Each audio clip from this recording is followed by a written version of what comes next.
Now in our regular confession spot, we listen to award-winning writer Gaby Longfellow, who was recently described as the most versatile and prolific writer of her generation. So, what is Gaby's confession?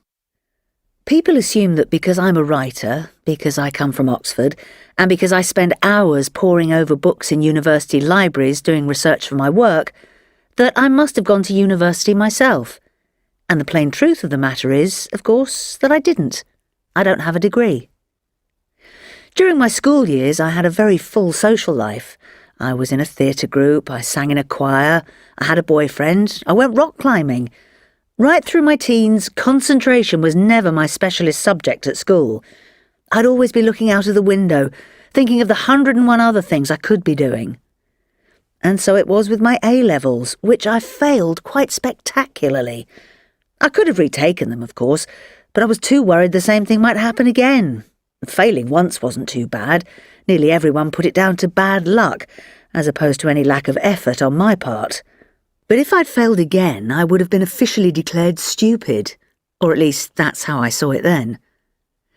But it never occurred to me that I was any less intelligent than my friends who did go to university. In fact, at the time, I thought I was the clever one for not going, and I probably came across as being rather arrogant as a result. I went to live in London and had a wonderfully exciting time, experiencing many things that my undergraduate friends could not. It was a period that gave me ideas and inspiration for my writing. I also read voraciously and always seemed to have a book in my hand. My reading gave me a passion for language and all its various features, an aptly chosen word, a well-crafted phrase, a striking metaphor. These are all things I try to emulate in my own writing. Do I have any regrets? No, none at all. Indeed, many of my friends agree that university was rather a waste of time, and some of them feel bitter because their degrees push them into the types of professions that are detrimental to family life, ones that keep them away from home. They always seem to be worried about losing their well-paid jobs, and they have little time or energy to devote to the things, or rather the people, that really matter. I even detect a certain amount of envy from some quarters. A lawyer friend of mine is always asking if he can swap lives with me. I have a great deal of admiration and respect for lawyers, but not, I have to say, enough to want to become one. But I wouldn't try to discourage young people today from going to university. It has its advantages as well as its drawbacks, and people have to make up their own minds.